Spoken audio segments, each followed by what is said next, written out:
हे पहा, हे आपलं असं मऊ म्हणजे असं तुम्ही दाबून पाहिलं ना तर तो स्पॉन्जीनेस त्याचा कळतो. इतकं छान हे पनीर आपलं तयार झालेलं आहे.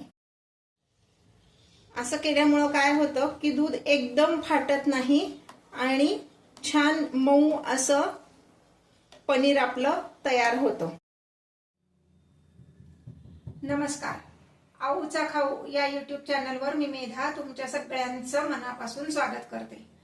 पनीर हा प्रकार सगळ्यांनाच भरपूर आवडतो आणि त्यातल्या त्यात व्हेजिटेरियन लोकांना तर पनीर शिवाय पर्याय नाही. पण आपण जेव्हा बाहेरनं पनीर आणतो तर त्याच्या क्वालिटीची आपल्याला गॅरंटी देता येत नाही की ते नक्की दुधापासूनच करतात का हे सुद्धा आपल्याला माहित नाही. मग हेच पनीर जर आपण घरी तयार केलं तर आपल्या समोर आपण स्वतः तयार केलेलं पनीर हे चांगल्या क्वालिटीचंच असेल. त्यामुळे ते खाताना पण आपल्या मनात कुठल्या शंका कुशंका राहणार नाहीत. म्हणून मी आता तुम्हाला दाखवणार आहे घरच्या घरी पनीर कसं तयार करायचं. चला तर रेसिपी बघूयात. पनीर तयार करण्यासाठी आपण एक पातेलं घेतलंय ज्यामध्ये 2 लिटर दूध आपलं बसेल एवढं पातेलं घ्यायचंय. त्यामध्ये अर्धा भांडा एवढं पाणी घालायचंय आणि कुठलंही फुल फॅट मिल्क घ्यायचंय. कुठल्याही कंपनीचं घ्या, तुमच्याकडे जे अवेलेबल असेल ते. हे मी दूध ह्यात काढून घेते. खाली पाणी घातल्यामुळं काय होतं, दूध करपत नाही. हे असं मी 2 लिटर एवढं दूध घेणार आहे. हे पाहता मी दूध गॅसवर ठेवलंय. गॅस चालू करते. सतत हलवत आपण हे दूध उकळून घ्यायचे. मीडियम फ्लेमवर सतत हलवायचे. नेहमी आपण दूध बारीक गॅसवर तापवतो पण त्यामुळं काय होतं, दुधावर साय येते. आता आपल्याला साय आलेलं दूध नकोय म्हणून आपण सतत हलवत हे दूध उकळून घेणार आहे. हे पहा, दुधाला छान उकळी आलेली आहे. आता मी गॅस बंद करते.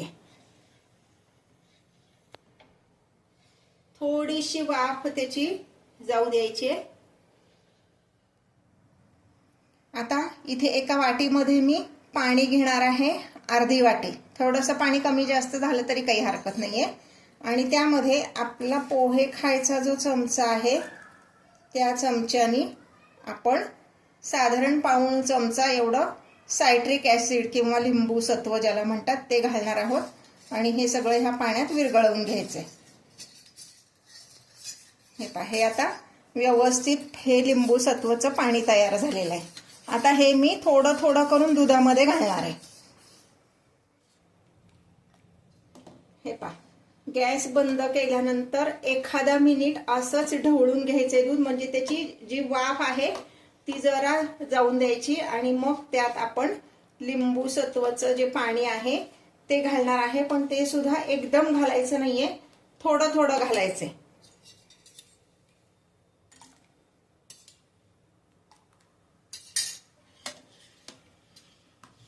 दोन चमचे घातलं की पुन्हा व्यवस्थित हलवून घ्यायचं.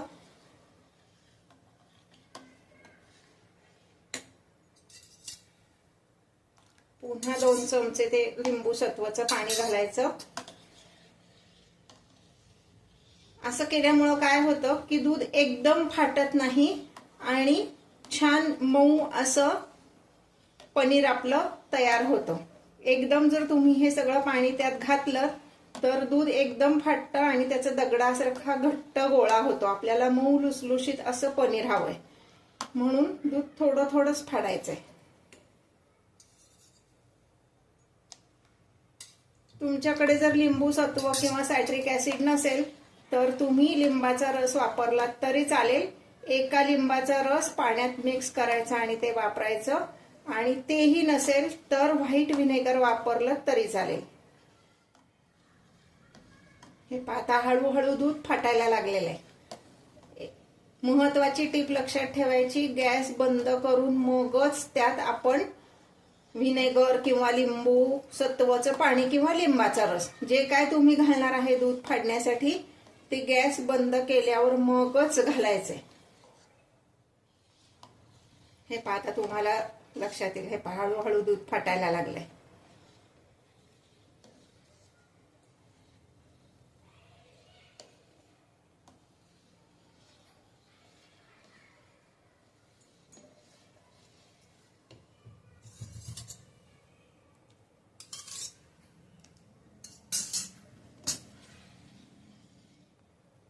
हे पहा, आता जर तुम्ही नीट बघितलं तर हे जे पाणी आहे ते वेगळं झालंय, ट्रान्सपरंट असं दिसतंय. हे पहा, म्हणजे हे दूध व्यवस्थित फाटलंय. नॉट नेसेसरी की आपण घेतलेलं सगळंच लिंबाचं पाणी वापरायला हवं, थोडंसं शिल्लक राहिलं तरी चालेल. माझ्याकडे हे पहा 2 चमचे फक्त शिल्लक आहे, ते सगळं मी घालून टाकते.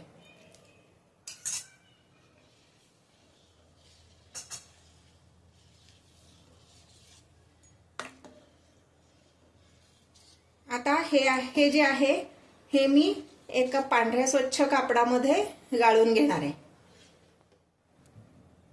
हे पहा, खाली मी एक मोठं पातेलं घेतलंय, त्यावर आपली पुरण गाळायची जी चाळणी असते ती चाळणी ठेवली आहे आणि ह्यावर मी आता एक स्वच्छ पांढरा कपडा घेणार आहे.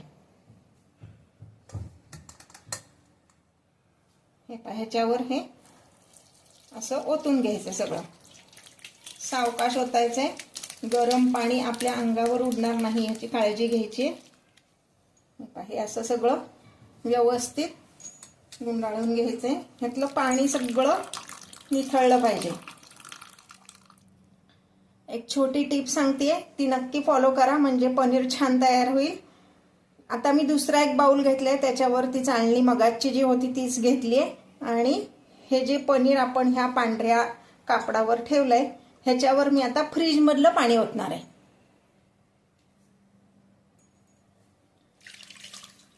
एकदम चिल्ड वॉटर.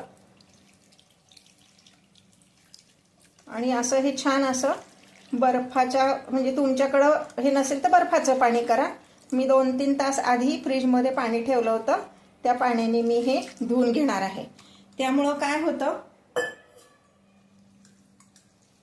जे अगदी गरम असतं पनीर ते गार होतं आणि मऊ होतं. गरम तसंच ठेवलं तर ते कडक होण्याचे चान्सेस जास्त असतात. आता हे पुन्हा मी सगळं असं एकत्र करते आणि सगळं पाणी व्यवस्थित निथळून घ्यायचंय. असं अगदी हाताने दाबून जरी तुम्ही काढून घेतलं पाणी तरी चालणार आहे. हे पहा, असं हे पांढऱ्या स्वच्छ कपड्यात सगळं ह्यातलं पाणी काढून घ्यायचंय आणि मग हे आपण दडपून ठेवणार आहे. अजून एक टीप सांगते, ती लक्षात ठेवा. अगदी पहिलं जे आपण पनीर गाळून घेतलं की नाही, ते जे पाणी आहे ते पाणी फेकून द्यायचं नाहीये. त्यात प्रोटीन्स भरपूर असतात. ते पाणी आपण पोळ्याची कणिक भिजवायला किंवा छोल्याचं पीठ भिजवायला वापरू शकतो. आता मी काय करणार आहे, पहा, हे सगळं पाणी मी काढून टाकले. आता हे दडपून ठेवायचंय. हे पहा, असा हा पनीरचा गोळा असा ठेवलाय, त्याच्यावर आपण पोळपाट ठेवायचाय. असा व्यवस्थित जरा प्रेस करायचं आणि त्याच्यावर पुन्हा मी एक असं वजनदार दगड ठेवते.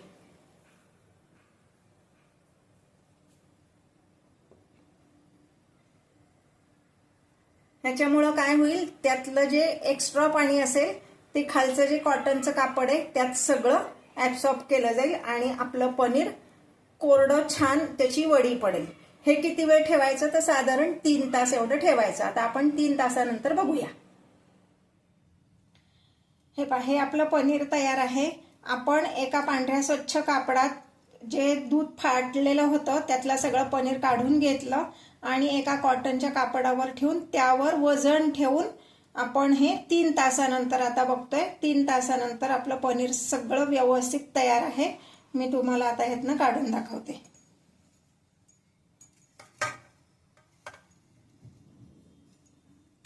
हे पहा, अगदी आता हे तुम्ही सुरीने कापायचं म्हणलं ना तरी सुद्धा हे व्यवस्थित कापलं जाईल. मी तुम्हाला कापून पण दाखवते.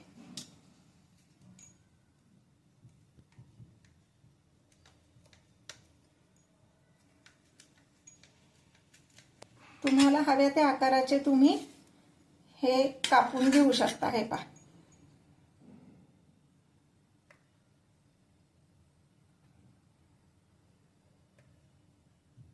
फक्त एक महत्त्वाची सूचना लक्षात ठेवायची की हे पनीर आपण केल्यानंतर 48 तासाच्या आत वापरायचं आहे. समजा तुम्हाला स्टोअर करायचं झालं तर घट्ट झाकणाच्या डब्यात पनीर घालून ठेवायचं आणि ते पनीर बुडेल एवढं पाणी त्यात घालायचं आणि मग फ्रीजमध्ये ठेवायचं. तरी सुद्धा फार फार तर 4 दिवस तुम्ही पनीर ठेवू शकता, त्यापेक्षा जास्ती स्टोअर करू नका. हे पहा, हे आपलं असं मऊ, म्हणजे असं तुम्ही दाबून पाहिलं ना तर तो स्पॉन्जीनेस त्याचा कळतो. इतकं छान हे पनीर आपलं तयार झालेलं आहे. आता मी तुम्हाला हे हाताने पण तोडून दाखवते. हे पहा, असं जर तुम्ही बघितलं तर असं छान पनीर आपलं हे तयार आहे. ह्या पनीरपासून तुम्ही वेगळ्या वेगळ्या रेसिपीज करू शकता.